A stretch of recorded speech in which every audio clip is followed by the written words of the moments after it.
Hey, this is Sarkis.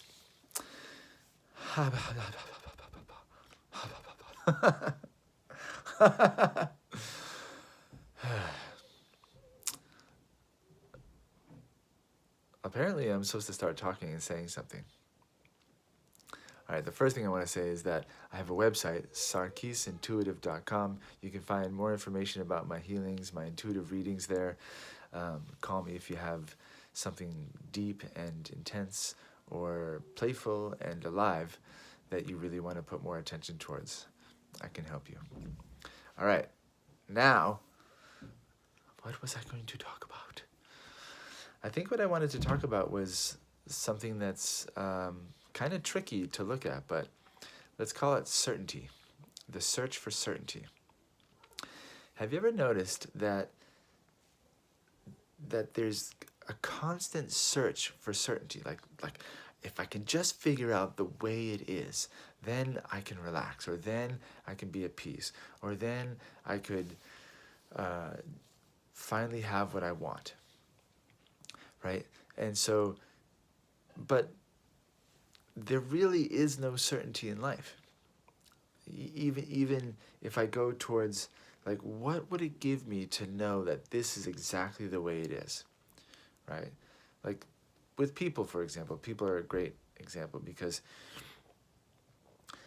sometimes for me in my mental state to relax, it's like I kind of, my mind kind of wants to have figured out like the way people are, or the way a certain person is. Like, all right, like that guy, he's just like, he's just an asshole.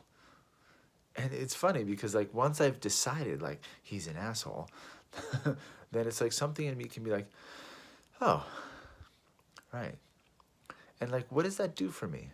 Like when I put that person in a box, in a fixed zone of, I know the way this person is.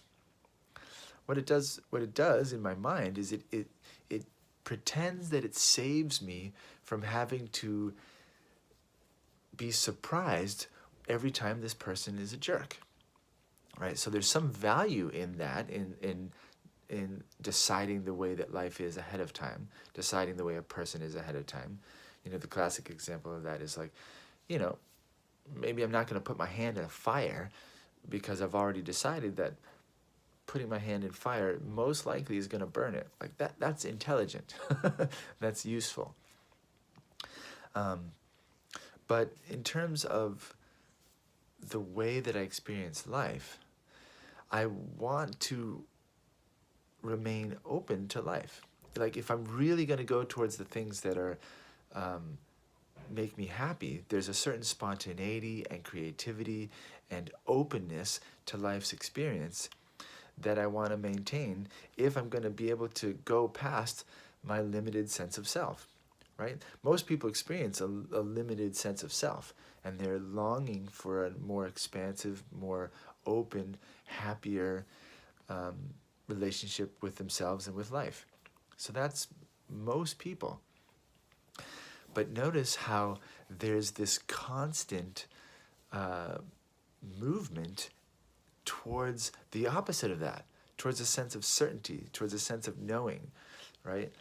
Like teenagers are a great example of this because it's like they don't know anything, but they're practicing what adults are doing all the time, and they're practicing this like, yeah, I know the way the world is. It's like this and it's like that, and so teenagers are fun to be around, and often not so fun to be around because they're making strong assertions about themselves and about the world that are kind of not tested in the time of life.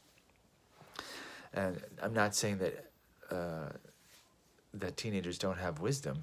I'm just saying that's like really, in starting into the teens is when human beings start to kind of really start to lock in certain beliefs about the world, and they're just trying to model themselves after adults who are constantly telling them this is the way the world is and this is the way you have to be, right? And of course, what do they do with that? They fucking rebel. They throw your world back in your face. Why? Because Nobody wants to be shackled to limitation, which is to say shackled to certainty.